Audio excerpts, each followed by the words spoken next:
Retired employees association Telangana Karimnagar జిల్లా శాఖ ఆధ్వర్యంలో జిల్లా కేంద్రంలోని సచివాలయం ఎదురుగా నిరసన కార్యక్రమం నిర్వహించారు. వీరికి మద్దతుగా నగర బీఆర్ఎస్ అధ్యక్షులు చల్ల హరిశంకర్ మద్దతు తెలుపుతూ నిరసన కార్యక్రమంలో పాల్గొన్నారు.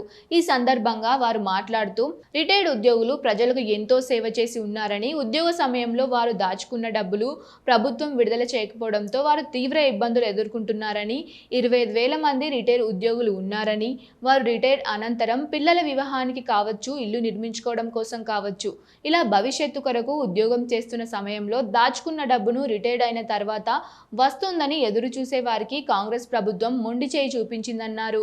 రిటైర్డ్ బెనిఫిట్స్ రాక 2.5 ఏళ్లుగా సుమారు 50 మంది వరకు మానసిక క్షోభకు గురై మరణించడం జరిగిందని చాలా బాధాకరంగా ఉందన్నారు.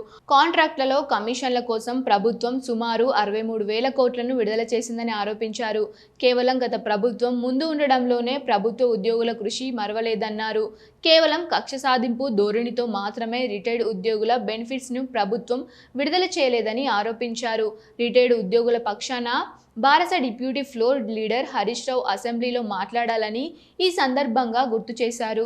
రిటైర్డ్ ఎంప్లాయీస్ హక్కుల సాధన కోసం బారస ఎప్పుడూ మద్దతు ఇస్తుందని పేర్కొన్నారు. ఈ కార్యక్రమంలో రిటైర్డ్ ఎంప్లాయీస్ అసోసియేషన్ బాధ్యులతో పాటు నగర బీఆర్ఎస్ అధ్యక్షులు చల్ల హరిశంకర్, బీఆర్ఎస్ పార్టీ కార్పొరేటర్లు, బీఆర్ఎస్ పార్టీ నాయకులు తదితరులు పాల్గొన్నారు.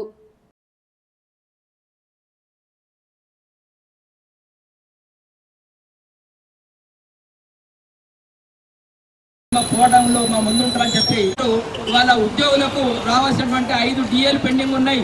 పిఆర్సీ అమలు చేయాల్సి పోయి 3 లక్షల మంది ఉన్నారు. పెన్షనర్లందరూ ఒక 3 లక్షల మంది ఉన్నారు.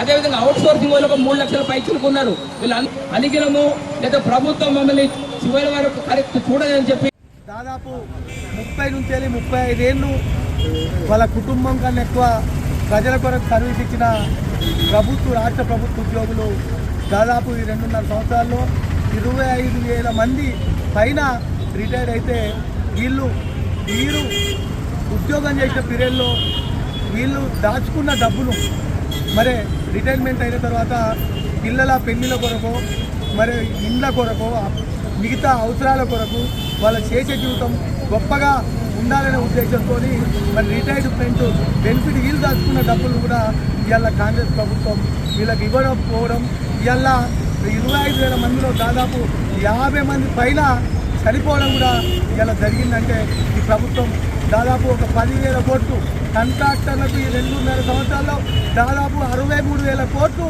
కాంట్రాక్టర్లకు కమిషన్ల కొరకు మరి పేమెంట్ చేసిన ఈ ప్రభుత్వం మరి వీళ్ళు ఏం పాపం చేశారు?